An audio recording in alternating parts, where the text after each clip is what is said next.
নমস্কার বন্ধুরা, আমি শুভ্রা। আমার এই ছোট্ট চ্যানেল শুভ্রা কুকিং অ্যান্ড ব্লগে আপনাদের সবাইকে স্বাগত। আজ আপনাদেরকে দেখাবো শুক্তো বা উচ্ছে আলু বেগুন তরকারি।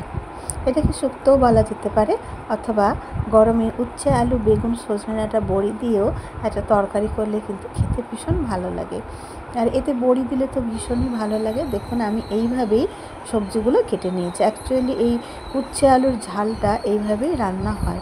এভাবে লম্বা লম্বা করে উচ্ছে আর বেগুন কেটে নিয়েছি, আর তার সাথে নিয়েছি সজনে ডাঁটা আর রাঙা আলু। এই রান্নাটার এটাই বৈশিষ্ট্য, রান্নাটাতে আমি রাঙা আলু ইউজ করব।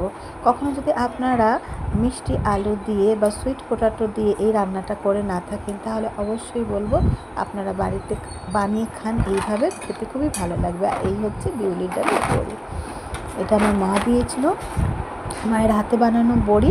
আমি খুব যত্ন করে রেখেছি, মাঝে মাঝে রোদেও দিই, কারণ আমার এখানে এই বড়িটা আমি পারি না সহজেই হাতের কাছে, বা ওই জন্য বাড়ি থেকে নিয়ে আসি, বা কখনো পারলে নিজে বানিয়ে নিই। দেখুন, কড়ার মধ্যে 5 ফোড়ন দিয়েছি, শুকনো লঙ্কা দিয়েছি। 5 ফোড়ন ছাড়া তো রান্না আমার কাছে অসম্পূর্ণই লাগে, ভীষণ ভালো লাগে 5 ফোড়নের গন্ধটা। আর এইভাবে প্রথমে বড়িগুলো দিয়ে সুন্দর করে ভেজে নিচ্ছি। বড়ির ভিতরে সামান্য পরিমাণে একটু নুনও কিন্তু দিতে হবে। এই দেখুন, 5 ফোড়ন শুকনো লঙ্কা বড়িটা আমি এখন তুলে নিয়েছি, সুন্দর করে ভেজে সাইড করে নিয়েছি। এবার কড়ার ভিতরে অল্প একটু তেল দিয়ে তার মধ্যে উচ্ছে আর বেগুনটাকে আমি এবারে ভেজে নেব।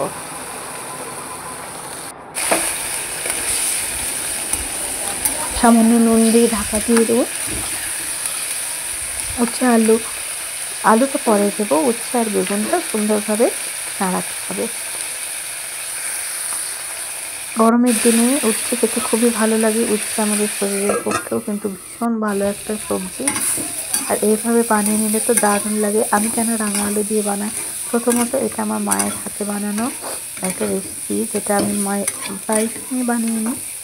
আর বাচ্চারা যখন উচ্ছে খেতে চায় না, তখন তার ভিতরে রাঙা আলু দিয়ে করলে কিন্তু তেতো আর মিষ্টি দুটোর কম্বিনেশন হয়। তার জন্য ওরা খুব ইজিলি উচ্ছেটা খেয়ে নেয়। আর রাঙা আলু ভীষণ পুষ্টিকর একটা খাবার। দেখুন, উচ্ছের বেগুনটা আমি ভেজে তুলে নিয়েছি। এর ভিতরে জল থেকে রাঙা আলু আর সজনে ডাঁটাটা আমি কড়ার তেলের ভিতরে ভাজতে দিয়ে দিচ্ছি। এর ভিতরে 1-2 টুকরো এমনি আলুও দেওয়া আছে, আপনারা চাইলে এমনি আলু দিয়েও করতে পারেন। তাতেও কিন্তু এই উচ্ছের ঝালটা খেতে ভীষণ ভালো লাগবে। বেটে রান্না করতে পারলে মশলা, সেটা তো খুবই ভালো। কিন্তু যখন আমাদের চটজলদি রান্না করতে হয়, তখন আমাদের সবসময় বাটা মশলা তৈরি করার সময় থাকে না, তাই এই রান্নাটা আমি গুঁড়ো মশলা দিয়েই বানাবো।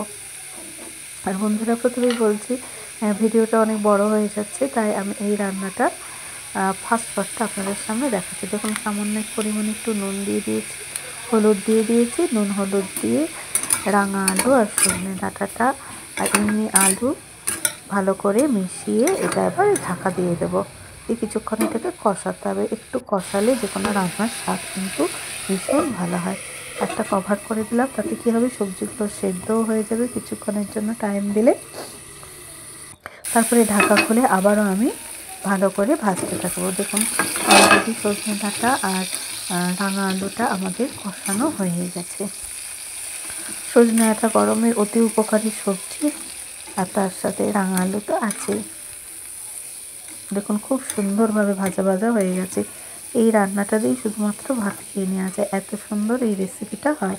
আর বন্ধুরা, আমার এই রান্না যদি ভালো লেগে থাকে, যারা দেখছেন তাদেরকে অবশ্যই বলবো, প্লিজ লাইক করবেন, একটু কমেন্ট করবেন, আর একটু সাবস্ক্রাইব করে নেবেন যদি আপনারা এখনও পর্যন্ত না করে থাকেন।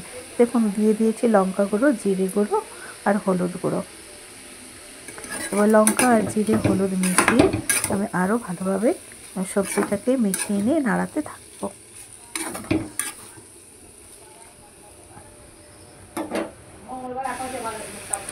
এর মধ্যে উচ্ছে আর বেগুনটা যে ভেজে তুলে রেখেছিলাম, সেই উচ্ছে বেগুনটাও এর ভিতরে দিয়ে দিলাম, দিয়ে ভালো করে মিশিয়ে নেব।